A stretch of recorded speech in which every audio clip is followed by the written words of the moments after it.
Hi, I'm John Stevenson, and we're going to be looking at the process of becoming an inclusive church, Acts chapter 11, verses 1 through 18. Our story closed, remember in the previous chapter, Acts chapter 10, we saw Peter coming from Joppa to Caesarea, where he met Cornelius, this Roman centurion. Peter had been directed there in a vision. We're going to see that story retold. And now, as our story picks up, the apostles and the brethren who were throughout Judea heard this same news that the Gentiles also had received the word of God. And you say, that's wonderful, but that's going to come with a built in problem. Verse 2, and when Peter came up to Jerusalem, those who were circumcised, and this group, those who were circumcised, they take issue with him. Um, Now, we have to understand that there were those who were circumcised, that's Jewish people, but it also includes those who had become proselytes to Judaism. So there were those who were born Jewish, and then those who, we could say, made themselves Jewish by keeping the Jewish laws, but especially by having that ritual of circumcision, the sign of the covenant placed upon themselves. And then there was everyone else, those who were not circumcised. That's the rest of the world. Well, those who were circumcised, whether Jew or proselyte, took issue with Peter, saying, you went into uncircumcised men and ate with them, and you're not supposed to do that. There's us and there's them, and they can become us. They believe and then they become circumcised. But until they become us, we shouldn't be going to them, at least not to eat with them. I mean, sometimes you have to go into a pagan city just to do certain things, but you don't engage in that level of fellowship and interaction with them. Now, Peter proceeds to explain his story, and we already read the story back in chapter 10, so I'm not going to read the entire thing, but he talks about how he was in Joppa praying, that was chapter 11, verse 5, that he fell into a trance, that the Spirit gave him this, remember the vision of the sheet with the animals coming down. And he says, the Spirit told me to go with them without misgivings. The term there, without I guess we could translate it without judgment, but misgivings works. And then he adds, this is not something that we read in the previous chapter about how some people accompanied him. We're told there were six of them. These six brethren also went with me. So there were seven in the group, Peter being one of them, and these other six brethren. There's no mention made. I think it's sort of interesting. Peter leaves this out, or at least Luke leaves it out as he's sharing the story of Cornelius. Remember how Cornelius bowed down before Peter, and Peter said, "No, I'm just a man. Don't do that." That might make Cornelius's his conversion look a little suspect. You know, what is he believing? What's wrong with him? And so that detail is left out, at least in Luke's retelling of Peter's story. He continues, chapter 11, verse 15, as I began to speak, the Holy Spirit fell upon them just as he did upon us at the beginning. Remember how it happened back in Acts chapter 2? And I remembered the word of the Lord, how he used to say, and what he's doing here, he's quoting from Acts chapter 1, where Jesus had said it in Acts chapter 1, John baptized with water, but you will be baptized with the Holy Spirit. So that thing that had been quoted by Jesus and then cited by the author of the book of Acts, by Luke as the author, in Acts chapter 1. John baptized with water, but you will be baptized with the Holy Spirit. And Peter had seen it, and we have seen it happen too. Peter had seen it happen, and we've seen it happen back in Acts chapter 2 when the Spirit came on the day of Pentecost. And now Peter says, I saw it happen again. The same thing took place again with these uncircumcised Gentiles. Verse 17, therefore, if God gave them the same gift as he gave to us, also after believing in the Lord Jesus Christ, who was I that I could stand in God's grace? I can almost imagine Peter first getting back to Jerusalem, and the word gets out, and these people of the circumcised, whether Jewish or Jewish proselytes, they're saying to Peter, "Who do you think you are?" And Peter echoes that now. Who was I that I could stand in God's way? God did it. I'm not trying to tell God what to do. Rather, he told me what he's doing, and I better get in line with God. Verse 18, when they heard this, that is, when the church heard this, and remember, this was an all Jewish church, they quieted down, and that's something quite interesting for a all Jewish group to do, to quiet down. They tend to be rather verbose people when they have their opinions, but here they quieted down and glorified God, saying, well, then, look at this. God has granted to the Gentiles also the repentance that leads to life. Gentiles for Jesus? Ah, it'll never work. But maybe if God has granted it to them, maybe it will work after all.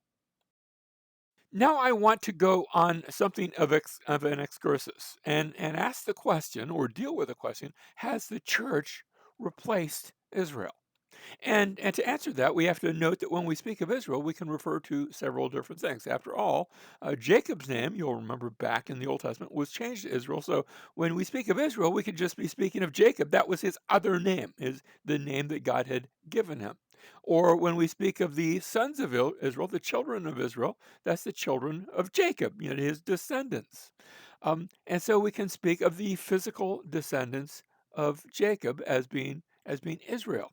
But we can also speak of those who have joined themselves to the descendants of Jacob, and sometimes this happened way back in the Old Testament.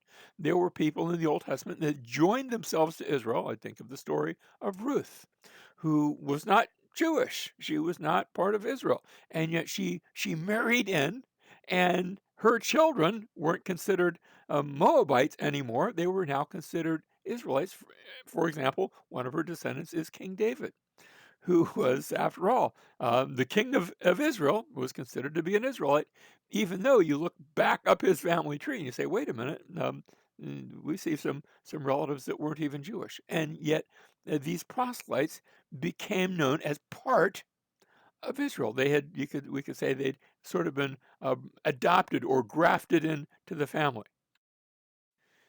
Now, some were cut off from the covenant because of unbelief. That was an Old Testament theme. This idea of being cut off from Israel was a regular theme in the Old Testament. Exodus chapter 12, verses 15 and 19 actually uses that term, to be cut off, not just to be cut off, but to be cut off from Israel. And again, in Exodus 19, in Exodus 30, verses 33 and 38. And that's just two out of many, many places where we see this idea of being cut off. Another way you could say it is being divorced. Think of the book of Amos, the book of Hosea, where Hosea is acting out this sort of divorce thing. And there's a number of places, both in Hosea and in Ezekiel and in Isaiah, where God says, because of unbelief, I'm going to cut you off. I'm going to divorce you. Um, but in such cases, the idea is so therefore come back to the Lord, and you can be sort of brought back into the covenant, remarried, grafted back on. In the New Testament, we see the same idea.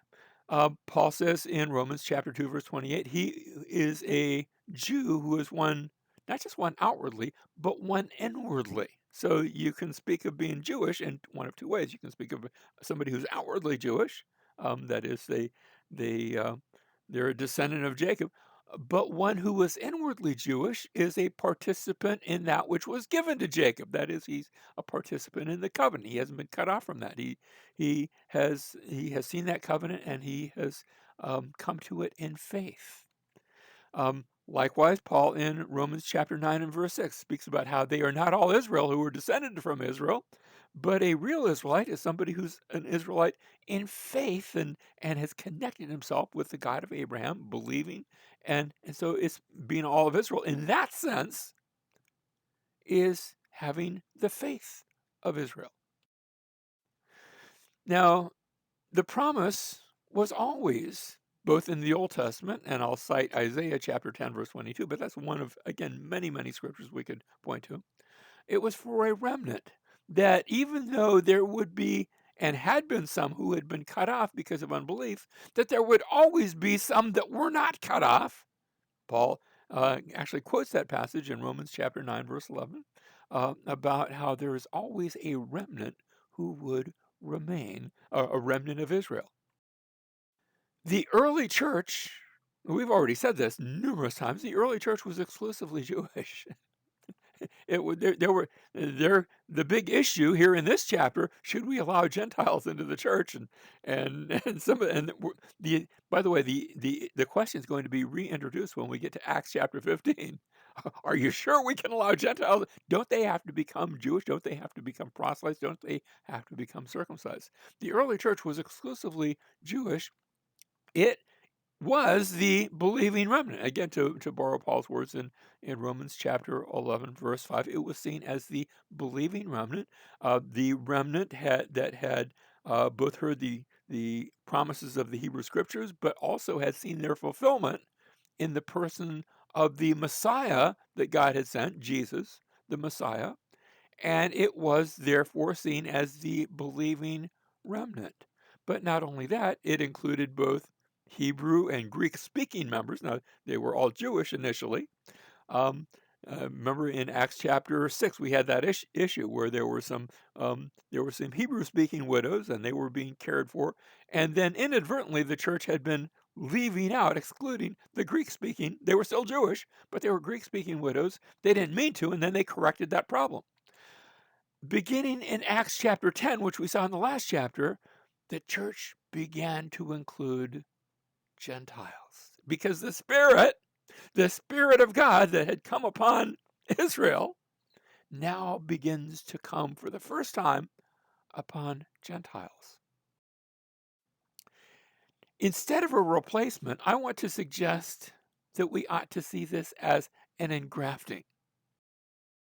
I'm borrowing this language from Paul in Romans chapter 11, and we're going to look at a few verses here.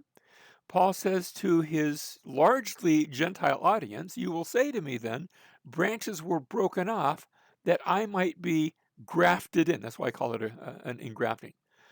That is, parts of Israel that were Israel, because of unbelief, were broken off. And he continues to explain this, verse 20. Quite right, they were broken off for their unbelief, but you stand by your faith. Do not be conceited, but fear, for if God did not spare the natural branches because of their unbelief, he will not spare you either. In other words, if you don't believe, then yes, you're going to be broken off too, just like they were broken off. Verse 22, behold then the kindness and severity of God to those who fell. Severity, that's a harsh thing to be broken up. But to you, God's kindness, if you continue in his kindness, otherwise you will be cut off. You'll also be cut off. That whole idea, you can be, the way to be cut off is to reject, to turn away from God's grace, from God's kindness, from God's Messiah. Verse 23, and they also, if they do not continue in their unbelief, will be grafted in. You see, God is able to graft them in again. Just like you were grafted in, they can be grafted in. For if you were cut off from what is by nature a wild olive tree, in other words, you didn't really belong in that tree, you weren't part of what God had done going all the way back to Abraham, and were grafted contrary to nature into a cultivated olive tree, into an olive tree that God had cultivated and cared for and had been all throughout the Old Testament, how much more will these who are the natural branches be grafted into their own olive tree? Um, Three different views. Let me put them side by side. First of all, what I am terming recapitulation theology, and let me just say, I do not endorse this. I do not hold to this, even though I was sort of trained in an outlook that really resembled this. That sees the church as a parenthesis in which the plan of God for His chosen people is paused, while the church age is culminated, after which there's a return to the law and to national Israel. I do not hold to that sort of we're going to go back to the Old Testament sort of thing. I don't think that. Uh, and yet I also don't hold to what has been termed usually by its detractors, but I think maybe some have actually bought into that title. Shame on them. replacement theology that sees the church as replacing Israel as God's chosen people, so that Israel is both now and in the future necessarily excluded from all of God's promises. I want to suggest instead a third view, and I'm taking the title from what Paul called it here in Romans chapter 11, that the church is made up of a believing remnant of Israel, because it was always Israel. The remnant was, but into which Gentiles, as of Acts chapters 10 and 11, into which Gentiles have been engrafted, and into which Israel can also be engrafted, should she come to believe the gospel. Will she? Well, I hope so. I sincerely hope so. And today I know quite a number of Jewish people, natural branches, natural Israel, who have either grown up in the faith or have even been sort of regrafted back into that which was the tree of Israel.